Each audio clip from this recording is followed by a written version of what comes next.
Assalamualaikum warahmatullahi wabarakatuh. Perkenalkan, saya Tri Ambarwati dari kelas 10 AKN 1 SMK Negeri 1 Kudus. Ingin menjelaskan materi tentang 1. Interaksi sosial, 2. Komunikasi sosial, 3. Sosialisasi sosial, 4. Institusi sosial, 5. Dinamika sosial. Berikut penjelasannya. Lihat sampai akhir ya. Interaksi sosial.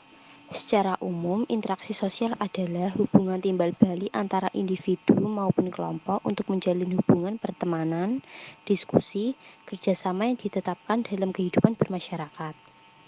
Namun, ada juga para ahli yang beranggapan sebagai berikut. 1. Gilin.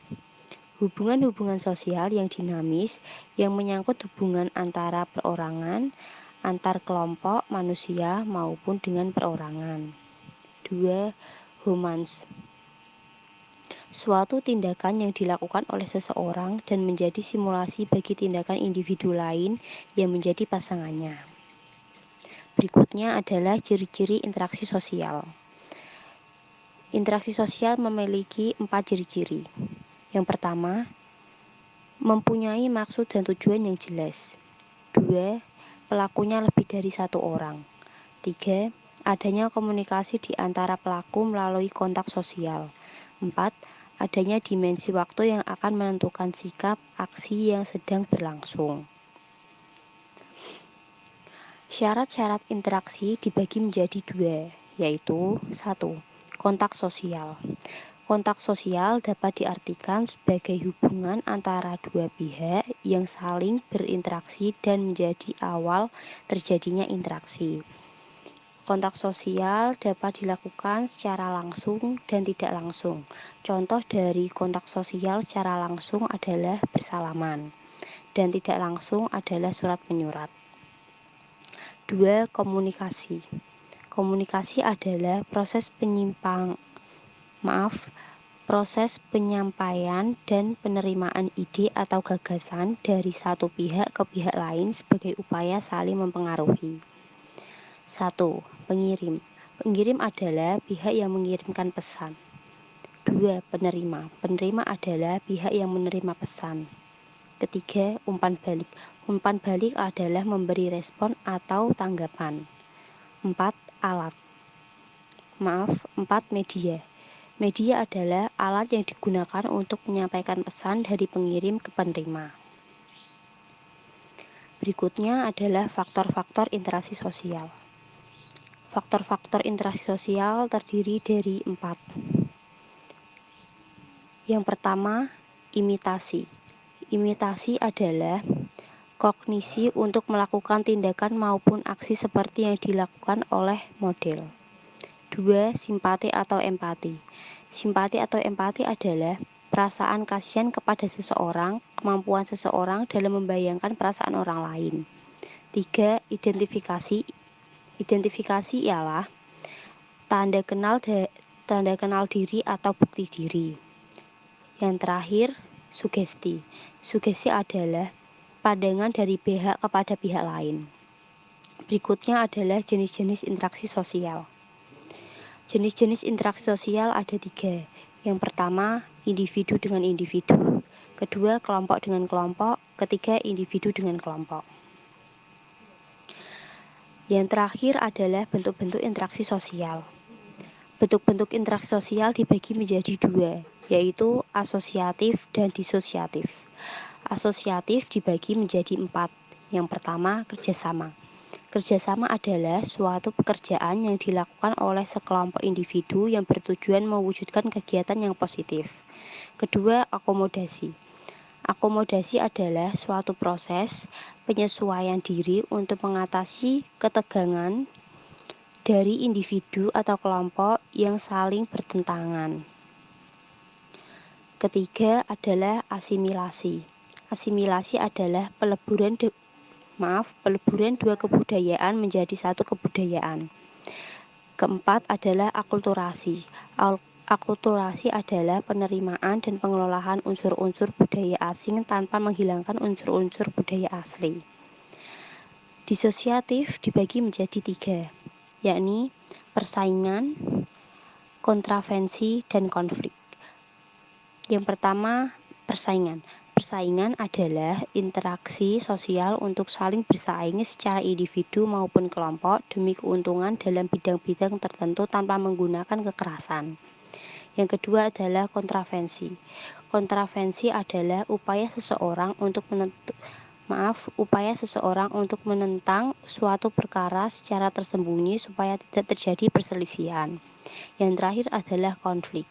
Konflik atau pertentangan ialah penyebab pertikaian. Materi yang kedua adalah komunikasi sosial. Komunikasi sosial adalah suatu proses interaksi di mana seseorang atau lembaga menyampaikan amanat kepada pihak lain supaya pihak lain dapat menangkap maksud yang dikehendaki penyampai. Secara umum, komunikasi sosial adalah sebuah kegiatan berkomunikasi dengan suatu arah dan tujuan mendapat pencapaian pada suatu kondisi integrasi sosial. Menurut para ahli, interaksi sosial adalah yang pertama, Babar Koch. Komunikasi sosial ialah kemampuan seseorang individu untuk berkomunikasi secara sosial. Yang kedua, Edwin Neumann. Komunikasi sosial adalah sebagai proses untuk mengubah kelompok manusia menjadi kelompok yang berfungsi. Ciri-ciri dari komunikasi sosial adalah dengan terjadinya komunikasi antara komunikator dan komunikan melalui kontak sosial. Berikutnya adalah jenis-jenis dan tujuan komunikasi sosial. Yang pertama, jenis-jenis komunikasi sosial. Komunikasi sosial memiliki dua jenis, yaitu verbal dan non-verbal. Verbal adalah penyampaian informasi yang dilakukan secara langsung dengan berbicara atau secara lisan. Non-verbal adalah penggunaan bahasa tubuh, gerak tubuh, dan ekspresi wajah untuk menyampaikan informasi kepada orang lain. Tujuan komunikasi sosial dibagi menjadi 4. 1. Saling berinteraksi. 2. Memecahkan masalah. 3. Membahas masalah sosial. 4. Saling membantu. Syarat-syarat komunikasi sosial. Yang pertama, pengirim. Pengirim adalah pihak yang mengirimkan pesan. Kedua, penerima. Penerima adalah pihak yang menerima pesan. Ketiga, pesan. Pesan adalah isi atau pesan yang disampaikan pengirim kepada penerima. 4. Umpan balik. Umpan balik adalah bentuk respon, tanggapan, atau jawaban atas pesan yang dikirimkan pengirim kepada penerima. 5. Media. Media adalah alat perantara untuk menyalurkan pesan atau informasi dan dari suatu sumber kepada penerima pesan.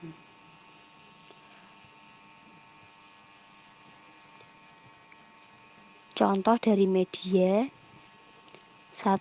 Telepon. Telepon adalah pesawat dengan listrik dan kawat untuk bercakap-cakap antara dua orang dengan jarak berjauhan. 2. Surat. Surat adalah sarana komunikasi dengan cara tertulis oleh satu pihak ke pihak lain. 3. Radio. Radio adalah teknologi yang digunakan untuk mengirim sinyal dengan cara modulasi dan radiasi elektromagnetik. Berikutnya adalah faktor-faktor komunikasi sosial. Yang pertama, pengetahuan. Kedua, perkembangan. Ketiga, persepsi. Keempat, peran dan hubungan. Kelima, lingkungan. Keenam, emosi. Ketujuh, kondisi fisik dan jenis kelamin. Yang terakhir adalah bentuk-bentuk komunikasi sosial. Bentuk-bentuk komunikasi sosial dibagi menjadi dua, yakni asosiatif dan disosiatif. Asosiatif dibagi menjadi 4. Yang pertama, kerjasama. Kerjasama adalah suatu pekerjaan yang dikerjakan sekelompok individu atau saling membantu yang bertujuan mewujudkan kegiatan positif. Yang kedua adalah akomodasi. Akomodasi adalah suatu proses penyesuaian diri untuk mengatasi ketegangan dari individu atau kelompok yang saling bertentangan. Ketiga adalah asimilasi. Asimilasi adalah peleburan dua kebudayaan peleburan dua kebudayaan menjadi satu kebudayaan. Keempat adalah akulturasi. Akulturasi adalah penerimaan dan pengolahan unsur-unsur kebudayaan asing tanpa menghilangkan unsur budaya asli. Disosiatif dibagi menjadi 3, yakni persaingan, kontravensi, dan konflik. Materi berikutnya adalah sosialisasi sosial. Secara umum, sosialisasi sosial adalah proses orang-orang menyesuaikan diri terhadap norma-norma sosial yang berlaku, dengan tujuan supaya orang yang bersangkutan dapat diterima menjadi anggota suatu masyarakat. Menurut para ahli, 1. Profesor Dr. Nasution S.H. Proses pembimbingan individu ke dalam dunia sosial. Yang kedua, Peter L. Berger. Proses dengan mana seseorang pelajar menjadi anggota masyarakat. Ada juga yang menyebut sosialisasi sosial, proses pemindahan ide atau gagasan dari masyarakat ke individu. Jenis-jenis sosialisasi sosial ada 2, yakni sosialisasi sosial primer dan sosialisasi sosial sekunder. Sosialisasi sosial primer adalah sosialisasi pertama yang dijalani individu semasa kecil dengan belajar menjadi anggota masyarakat. Sosialisasi sekunder adalah suatu proses sosialisasi lanjutan setelah sosialisasi primer yang memperkenalkan individu ke dalam kelompok tertentu dalam masyarakat. Fungsi dan tahap-tahap sosialisasi sosial. Fungsi sosialisasi sosial yang pertama, membentuk pola perilaku individu berdasarkan kaidah nilai dan norma yang berlaku dalam masyarakat. Yang kedua, menjaga keteraturan dalam masyarakat. Yang ketiga, sudut pandang individu. Yang keempat, kepentingan masyarakat.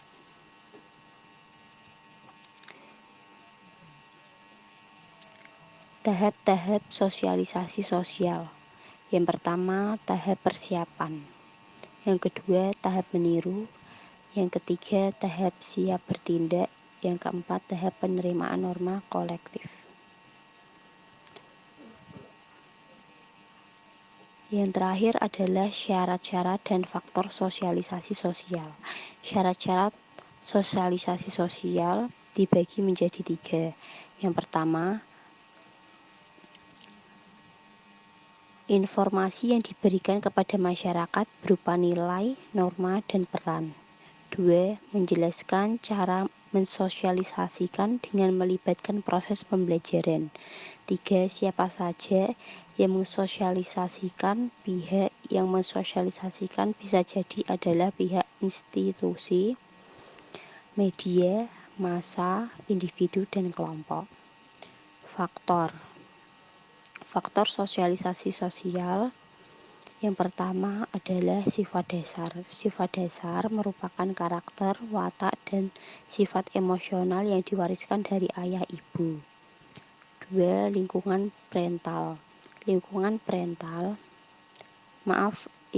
prenatal adalah lingkungan ketika anak masih dalam kandungan. Ketiga adalah perbedaan individu. Perbedaan individu adalah misal bentuk badan, warna kulit, warna mata, emosional maupun sosial. Yang keempat adalah lingkungan. Lingkungan seperti lingkungan alam, budaya, kebudayaan, dan masyarakat. Yang terakhir adalah motivasi. Motivasi adalah dorongan dalam diri individu. Institusi sosial.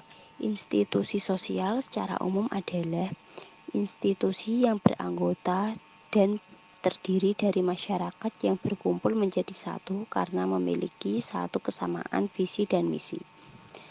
Namun menurut para ahli, yang pertama, Soeharjono Soekanto menjelaskan bahwa institusi sosial adalah sistem sosial yang diciptakan melalui adat istiadat. Menurut W. Hamilton, institusi sosial yaitu sebuah cara hidup yang dilakukan oleh setiap kelompok masyarakat dan apabila terjadi pelanggaran akan diberi sanksi sesuai dengan aturan yang dilanggar. Ciri-ciri dan syarat institusi sosial. Ciri-ciri institusi sosial adalah memiliki simbol atau lambang, memiliki tujuan tertentu. Yang kedua, kelompok seseorang yang melakukan aktivitas bersama dan saling berhubungan. Fungsi dan jenis institusi sosial. Fungsi institusi sosial adalah memberikan pedoman bersikap atau bertingkah laku pada masyarakat menjadi keutuhan masyarakat, memberikan pedoman kepada masyarakat untuk mengadakan sistem kontrol. Jenis-jenis institusi sosial. Yang pertama, institusi keluarga, institusi agama, institusi ekonomi, institusi politik, institusi pendidikan adalah tahap-tahap dan faktor institusi sosial. Faktor institusi sosial dibagi menjadi dua. Pertama, adanya keinginan untuk mewujudkan keadaan hari esok yang lebih baik. Kedua, adanya keterbatasan benda-benda pemuas kebutuhan.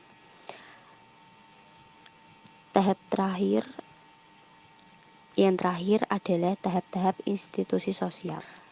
Tahap-tahap institusi sosial dibagi menjadi 4. Yang pertama, norma cara atau usak. Menunjukkan pada suatu perbuatan, yaitu mengatur bagaimana seseorang bertindak. Yang kedua, norma kebiasaan atau flockwise. Perbuatan yang selalu diulang-ulang dalam setiap usaha untuk mencapai tujuan tertentu. Yang ketiga, norma tata kelakuan atau mores, mencerminkan sifat masyarakat yang bersangkutan. Yang terakhir adalah norma adat istiadat atau customs, tata kelakuan yang kekal dan makin mengikat dalam masyarakat. Materi yang terakhir adalah dinamika sosial. Secara umum, dinamika sosial merupakan perubahan sosial yang dapat diukur saat menggunakan rumus dan metode khusus secara umum. Menurut para ahli, yang pertama Kingsley Davis, bentuk perubahan-perubahan yang dapat ditandai adanya perubahan di lapisan struktur dan fungsi masyarakat. B. William F. Ockbrun, perubahan sosial yang melimpah unsur kebudayaannya, baik itu kebudayaan yang bersifat material maupun imaterial. C. Ada juga yang menyebutkan dinamika sosial merupakan perubahan sosial yang dapat diukur saat menggunakan rumus dan metode khusus secara umum. Ciri-ciri dan jenis dinamika sosial. Jenis-jenis dinamika sosial dibagi menjadi 4. 1. Penyampaian sosial. 2. Perubahan sosial. 3. Pengendalian sosial. 4. Mobilitas sosial.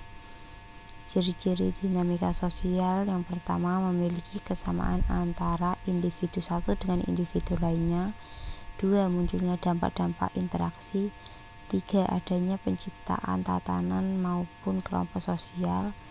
4. Berlandaskan norma. Faktor dan fungsi dinamika sosial. Faktor dinamika sosial dibagi menjadi 2, yakni internal dan eksternal. Internal dibagi menjadi 4. Contohnya, munculnya konflik antar anggota kelompok, munculnya perselisihan paham dalam kelompok sosial, perbedaan kepentingan antara anggota kelompok, perubahan struktur kelompok sosial. Eksternal dibagi menjadi 3. Adanya perubahan situasi sosial, adanya perubahan situasi ekonomi, adanya perubahan situasi politik. Fungsi dinamika sosial. Fungsi dinamika sosial dibagi menjadi 4. A. Membangun kelompok kerjasama yang saling menguntungkan di dalam hal mengatasi sebuah persoalan hidup. B. Memudahkan semua pekerjaan. C. Memecahkan sebuah masalah pekerjaan yang membutuhkan solusi atas masalah serta dapat mengurangi beban dalam pekerjaan yang terlampau besar sehingga selesainya lebih cepat, efektif, serta efisien. D. Menciptakan iklim secara demokratis di dalam suatu kehidupan bermasyarakat yang dapat memungkinkan setiap individu untuk memberikan masukan, berinteraksi, dan memiliki peran yang sama dalam masyarakat. Aspek dan cara dinamika sosial. Aspek-aspek dinamika sosial dibagi menjadi 4. 1. Sistem sosial. 2. Pola umum. 3. Kejelasan tingkat perhitungan. 4. Tingkat keseimbangan. Syarat-syarat dinamika sosial dibagi menjadi 3. 1. Harus adanya keinginan untuk mengadakan suatu perubahan. 2. Adanya seorang pimpinan yang dapat memimpin dalam masyarakat. 3. Adanya pimpinan yang dapat menampung keinginan masyarakat agar terjadi pergerakan menuju perubahan. Sekian materi yang dapat saya sampaikan, kurang lebihnya saya mohon maaf. Wassalamualaikum warahmatullahi wabarakatuh.